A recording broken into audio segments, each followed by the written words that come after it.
If you clicked on this video, you've probably clicked on at least 5 to 10 other videos beginning with the words, "if you've clicked on this video." You've probably heard every piece of advice said profoundly tactfully by wistful tech retiree against undeniably beautiful landscape backdrop. You've probably hit an infinitely high, seemingly unassailable wall as you desperately grasp for motivation, action, doing, not doing, surviving, creating, aspiring, respiring. Seen ads for every calisthenics program militarily claiming it's different, but like actually though, for real. You've probably seen hundreds of people on YouTube quietly, loudly saying, screaming, proclaiming some mind-bending, life-clarifying idea they've had supposedly unique to them, not useful for you. Millions of people explaining the thing they think will fix everyone, get all ADHD burnouts to stand up, line up, Ouroboros march in hedonistic circles. This 13-minute video is it. The meta-analysis of the meta-analysis. I'm gonna give you the real sign you need to finally really know, seriously watch till the end, wake up. And you're literally watching it all right now, waiting for the part where I tell you abstractly why this video is actually really a sign that things will change. Waiting for something external to shift you internally. Waiting for new barrier to form between how you used to think and how you'll think after I say the thing I claim will make you think differently. Waiting for something to make brain start humming with care and intention. Waiting for former unfocused state to become new, obsessed, focused state. You're waiting, I'm waiting, we're all waiting for something loud and flashy and tangible. Some answer to some question about some aspect of some concept similar to something, always composing the sign, the note, the memo, commemorating the eventual moment. Eureka, you'll figure it out. Imagining the breakthrough, the sudden fundamental understanding of what needs to happen, daydreaming about sprinting from one quadrant to another, picturing how you'll run across, drive down lost obsidian highway, finally reaching the end. And you're stuck conceiving of some magical, otherworldly mental revolution that will make us all sing beautifully in tandem, trapped wondering what's really going on, clicking past certain videos like this because it's more comfortable to or something, and you wonder why we're all so lonely, so dejected, so hopeless, so cynical. You still wonder why we can't all double, triple, quadruple text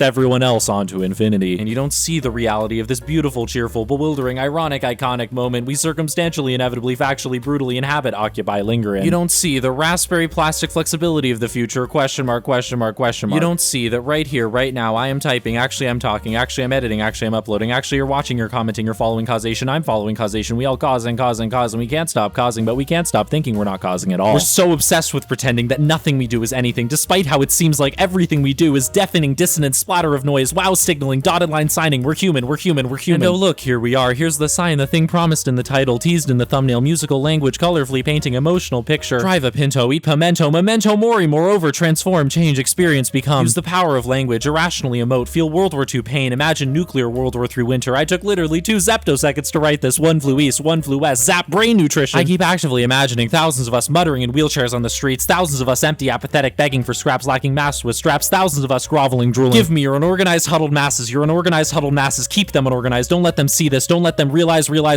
what they could have become, created, caused. And I have to write all of this, bring a sign into the world so you can reverse the lobotomy, power of language, shut the fuck up, tequila. Random words, syllables, phrases, pull forth the sign you need, it's here, musical, poetic, dumb, written instantly, inevitable, magic, but real. Emotion causing, actually causing, the grayness, blueness, blank nothingness, tank implosion, to sink and come, low income, I bleachedly wash away. I have to prove to everyone else that yes, there is order possible in angry, interpersonal, American, un-American chaos. That chaos can die and disperse, that entropy is reversible, that there are real-life patterns that change brain chemistry. Can you feel the near fact that I have to prove to you with language, look at my talent, is it talent or skill? Is it even good or interesting? Genuinely, who cares? I have to prove to you that meaning is meaning, and this all means something, even if nothing means anything. Not desperately, but because you have to know that yes, there are people like me walking around staring at ice cream trucks wondering if cops are actually unnecessary. You have to know that there are people like me reading history textbooks unaffected by politics, happy, adventurous, inquisitive, stupid, flat affect, thinking, unavoidably thinking about what do we do after months of ruining everything. You have to sense, sway, smolder in the wind, knowing yes, we exist, but who are we? Yes, we exist. Times change, but some of us pierce through the fog. Green lights at the end of the dock. Yes, you exist. Yes, you are not incapable of being what everyone else already knows you are. You have to feel that beauty, awe, inspiration is possible in an unforgiving world of oil futures, tax documents stamped intentionally through railroad tracks. I have to show you what it's like to experience meaning, not just theoretical, philosophical meaning, but actual meaning. The feeling of actually truly seeing something otherworldly. The sensation of not just hope, but belief. Of understanding what's literally possible genuinely, really in real life. Don't you see, all you unorganized, solitary / non-solitary individuals? I'm meta-analyzing what this so-called art is doing as it's so-called doing. Waking you up by telling you to wake up while trying to wake you up using words, phrases, sensations that aesthetically satisfy. And I know you may have long been callously deprived of morning bells, choir practice, in-person painting lessons. You may have spent every summer on Discord reinventing nostalgia for modern audience, memorizing speedrun tactics, pushed gently by subtle algorithmic conditioning to keep clicking, keep watching, see as little of yourself in this universe as possible. You may have been raised to silently accept supposedly impenetrable arguments like everything is meaningless and that's scary, forced to stare at vending machines, bottle caps, and ketchup packets or something. And yeah, the world can be a dull, depressing, stupid, unbearable place, but you have to see that you were conditioned to believe that you can't create order in that dull, flat, mind-melting chaos. You have to see that art is possible. Art is everywhere. Art springs up from beneath the floorboards. Don't let it pulse there unused and ignored. And it's so simple. Every time I ride the bus, the subway, the metro, the underground, I see people staring into space, seeing nothing, thinking, ignoring everyone else. I feel the brutal desire almost everyone has to look away from that one guy pleading for help on the platform / standing awkwardly talking to walls. I feel how desperate we are to not acknowledge what's literally going on. Sit in silence, stewing, contemplating, forgetting that we are social creatures but also analytical creatures, beings who can solve kinda any puzzle put in front of us. Sitting there staring at the supposedly decaying world and refusing to identify a solution, refusing to even collaborate. And when they all look away, I remember the extent to which being human is so forgotten about by basically everyone all the time. I mean, how do my carbon-based bone, skin, etc. support this mind, consciousness, whatever? How strange it is to be anything at all. How do we all just enter truck stops like truck stop is a concept that makes perfect sense? How do we not lose our minds or commit Hannah Baker deleted scene, stuck as we are with circumstances limiting life desperately fully? I know we are capable of doing anything. Centuries in the past and the future, we will be capable of doing anything. But right now, we just stubbornly, unwaveringly cling to deadlock and gooning and etc. And we keep forgetting plainly, quietly, how well-tuned our eyes and ears and minds have always been for believing in meaning wholeheartedly. How we want so desperately to look at block letter graffiti, Jersey Mike's baggage claim, and quietly recognize greater humble purpose to our earthly designs. No, seriously, you can just stop and glance over at the person across from you on the 8 a.m. Amtrak train. Interrupt everyone's regularly scheduled programming demonstrating your sentience, breaking social rules. You can say hi and illustrate that yes, you do want to make something different and new and possible happen where nothing but tension, silence, unacknowledged anxiety existed before. And you're one movie away, one book away, one Whatwise video away from re-understanding how you're still actually genuinely, literally exercising free will. Look at me making you meta-aware of that so-called fact. One anything away from letting words whistle through your ears, leave your vocal folds, land on the page, echo off walls in 23rd Street Station. So close to creating things already there in all other possible worlds. On the brink of building a name, a history, a life for yourself, inspiring anyone else to build something similar. So close to circumstantially experiencing fine Italian coast cliff edge dining, refusing the drinks menu, saving room for dessert. So you can maybe feel the prospect of fulfillment, contentment, whatever success means to you, pulling part of you into your ideal future. You can maybe feel whatever other part of you pulling you backwards, still thrashing violently against that classic suffocating hum of insecure mediocrity. You can maybe sense that some part of you seems to have however much potential for greatness, and another part, however significant, begs you to eternally hold yourself back, spamming that you should probably feel self-pityingly sorry for this circumstantial, recurrent, self-sabotaging brain state. And the typical advice is listen to whatever gets you closer to whatever gets you closer to whatever gets you closer to whatever, etc. To be introspective and follow some sign, arbitrary, irrational, click the video recommended by algorithm, follow it because superstition is better than nothing. But I know signs like that only last so long. I know you can't easily use the high brought on by temporary algorithmic circumstance to catapult you anywhere near achieving everything you want to. I know this video did not just find you for some flowery, mystical reason. It found you because you happen to just generally be begging for a sign on a website / app you spend a good amount of time looking for something that isn't your brain to alter your thought patterns. You sought out change, the opposite of so-called insanity definition. You looked for a method of escaping the monotone conventionality of living life heavily determined by circumstance. You looked for an idea that could put your actions in alignment with your hopes and desires and etc. No, seriously, you don't just have to keep looking forever. And guess what? The real sign here that everything can change and maybe you're already changing, becoming who you were always so-called meant to be, is that you probably watched this video somewhat hoping that there exists a sign. Ideal, perfect, inspirational, non-rotational, that can actually genuinely propel you out of whatever circular prefrontal circus your mind has become. Your real sign to wake up could be the thought that a ton of other similar video watchers currently share your current post-postmodern hyper-existential reality. That plenty of people generally clicked on this video maybe cynically entertaining the unlikely, near impossible possibility that something might actually change something about something inside their rigid, unshifting psyches. That however many people watching this right now are still actively looking for reasons to continue living, even if they haven't found any yet. That they're largely prevented by solitude from forming life-saving community around finding reasons for living. Your real sign to wake up is that any YouTube video art piece can literally be the catalyst for entire generations of people to start sharing, comparing, combining beliefs. That we can clearly still believe in building lives for ourselves and the people around us, even when destruction, anger, disrespect become easy, brain-dead norm for a gazillion people living within US borders right now, or however many others around the world. Even when faced with the blatantest of propagandizers wildest exaggerations, the brutalest of corporate alleged grand thefts. We still look for reasons to lock in, change things, make things happen, create the world at least some part of us secretly wants to see. Because, you know, being happy and avoiding cognitive dissonance feels kinda cool, I guess. And it really is that easy to make the idea of searching for reasons to live a communal reality. It really is that easy to look to your right and look to your left and say 2 things you appreciate about being a person in the world. Try it as an exercise or something. Force the words to leave your lips even if they feel fake and cringe and gay and hinge. Humor those of us who cynically acknowledge the unshockingly typical American and American way we all desperately cling to our own so-called intelligence. Those of us unaffected by the ways every bitter Reddit, Twitter, etc. individual keeps arguing that actually no. The real truth is supposedly that we're all hurtling towards some inevitable demise. Say stuff, do stuff, be someone doing something kind and visible, even if you hate every uncomfortable, awkward aspect of being someone doing something kind and visible. Even if everyone keeps mistaking you for being naive. Bring your unique, formerly solitary perspective into the communities around you, basically no matter what those communities are. Share this video so positive advocacy for real-world doing stuff you know you need to be doing becomes normal again. Share this video so people, even military personnel, air traffic controllers, astronauts on the dark side of the moon feel that pull of some new movement, whispered backstage off Broadway, settling like sawdust in the dooryards and sprinkled streets. Share this video so the world once again near universally recognizes a baffling, sorta seemingly inexplicable desire to become semi-sincere Christmas truce adherers once again. Think of all this like forcing yourself to smile until your brain sends chemical signal that you're actually a little happier than you were. Yeah, this is probably cliche somehow. It turns out most traditional signs you've probably seen are not signs at all, but temporary nudges in some general direction you were already heading. Real signs have to be wordedly/emotionally practically painting new brain states, systematically causing desired results. Real signs don't just tell you they are signs, they show you. Real signs can be made into movements, communities, wider cultural concepts. Real signs have to be experienced to be believed. And real signs aren't meant to sit on YouTube decaying away, one-time use only, jump-starting change, static, unmoving, becoming the concept of one-time jump-starting change. This video is meant to exist in wider cultural context because why not? Why not share it with everyone and anyone, asking them what they think? Why not make this random philosophy video viral, send it to contacts list, email to community college board of trustees? Why not make this more than words alone could ever make it? Why not give this real sign life outside of the medium it's forced to exist in? Why not listen to me suggesting ulterior motives? You send me more viewers and just mark in your mind that something about your mind has fundamentally changed by sending this video, something you've never seen before and maybe will never see again, to someone who will hold you accountable. I'm saying all these things right now because I feel the potential of words and concepts and actions to shift your mind from one way of thinking to another. I feel the power of however many individuals doing something because they were compelled to do it, making the world different as a result. I feel the possibility of becoming more and more well-established as someone on YouTube, ulterior motives again, becoming someone who says stuff, after which a good number of people listen and afford me a good amount of credibility. If you like what I'm doing here, if you think all this advocacy real sign represents good faith effort to change the wider cultural way we all culturally think about cultural everything, try real sign sending this real sign video to everyone until it real sign changes everything or even nothing, but still seems to affect at least something somewhat. Hype this video, subscribe for algorithm, comment something huge and nuanced and specific, or just the words real sign written in block text, etc, etc, join my Patreon or whatever. Do something different, take action somehow, memorably change something, and maybe we'll all finally be presented forever with real signs to wake up. Now go touch some grass or element of surprise atomic mass. Bye.